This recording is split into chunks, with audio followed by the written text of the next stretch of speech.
Thank you, Recommender Coons. Today's hearing is on an egregious and continuing problem. Communist China's illegal, coercive, aggressive, and deceptive actions, also known as ICAD, in the Indo-Pacific. You'll first notice the deliberate use of ICAD, coined by our Filipino friends, rather than gray zone. This isn't just semantics.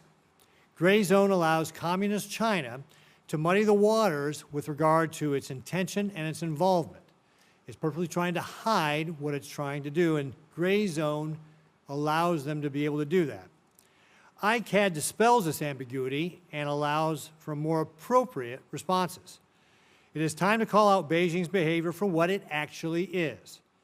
It's illegal, coercive, aggressive, and deceptive. In April, as Senator Coons mentioned, he and I and Senator Budd saw Beijing's firsthand ICAD conduct on full display on a CODEL that we took to the Philippines and Taiwan. On a P-8 overflight of the West Philippine Sea, we witnessed firsthand the sheer scope of Chinese illegal violation of the Philippines' exclusive economic zone. Communist China uses the full spectrum of ICAD measures to try to turn the West Philippine Sea into a Chinese lake with Beijing's illegitimate and illegal 9-dash line and undermining Philippine people's will to resist. Xi Jinping has referred to this as the smokeless battlefield that will allow Communist China to win without fighting. Thanks to the tireless work of the Philippines, his hostility has been publicly documented, making it impossible for Communist China to deny or for the world to ignore. However, despite the reputational cost, Communist China's dangerous aggression continues. In August, we saw two Chinese vessels collide as they belligerently tried to ram a Filipino Coast Guard ship near the Scarborough Shoal. While this was a reckless and embarrassing event for Xi Jinping, it could have been much worse, particularly if there was a fatal collision with a Filipino vessel. This could have triggered our mutual defense treaty, which with the Philippines, and started a war. Rather than appreciating the severe risks of its aggression, Communist China has instead doubled down. In addition to continuing to ram ships and shoot water cannons, Communist China has resorted to political lawfare, recently declaring Scarborough Reef as a nature reserve. Let's be clear, this is within the Philippines' EEZ, not Communist China's. In Taiwan, the story isn't any better, as my colleague just highlighted. Taiwan continues to endure disinformation campaigns, cyber attacks, bans on Taiwanese food exports, undersea cable cutting, violations of airspace and exclusive economic zone, and increasingly larger military exercises simulating quarantines, blockades, and evasion.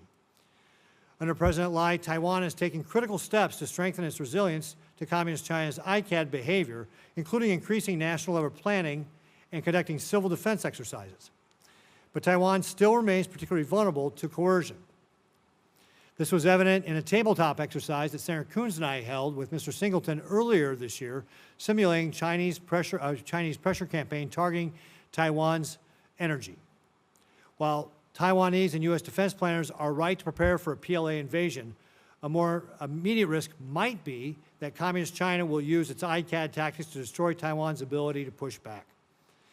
If we are to successfully neutralize Chinese ICAD tactics targeting Taiwan, it is clear that more needs to be done to bolster Taiwan's whole of society resilience, military preparedness, and level of international support.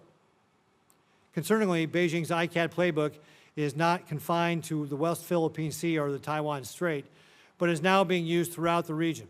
In February, Chinese warships sailed through the Tasman Sea and circumvented Australia's coastline for more than 3 weeks. They staged unprecedented live-fire drills in a show of force meant to intimidate and stress test Australia's ability to respond.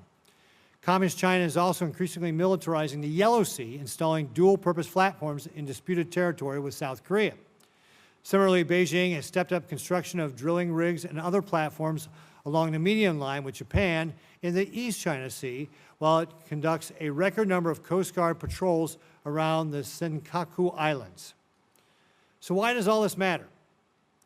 To steal from Mr. Powell, As Sun Tzu said, the supreme excellence consists of breaking the enemy's resistance without fighting. This is right out of Sun Tzu's playbook. To be able to win, the greatest general never fights a battle. He defeats his enemy beforehand.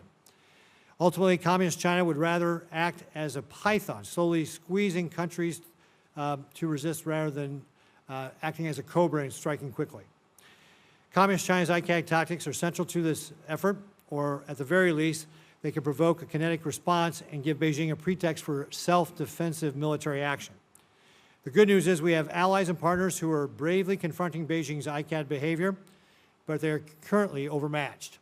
The United States must do more to even the scales and strengthen their resilience. Ranking Member Coons and I are working together to do just that.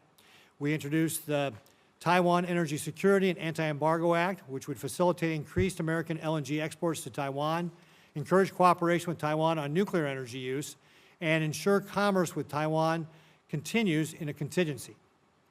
We also introduced the Porcupine Act, which make it easier to quickly send arms that are critical to Taiwan to respond to and deter some of Communist China's ICAD activities. And finally, we recently introduced a resolution honoring the 75th anniversary of the U.S.-Philippines Mutual Defense Treaty to ensure Communist China knows that the United States will continue to stand by our ally.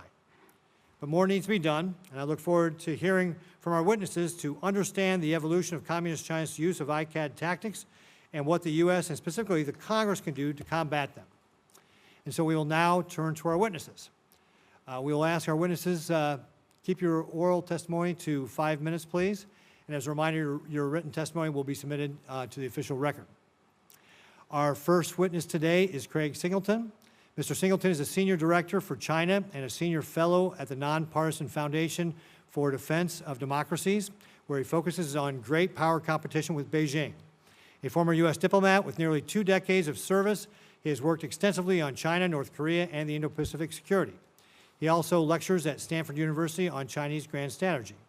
With that, Mr. Singleton, the floor is yours.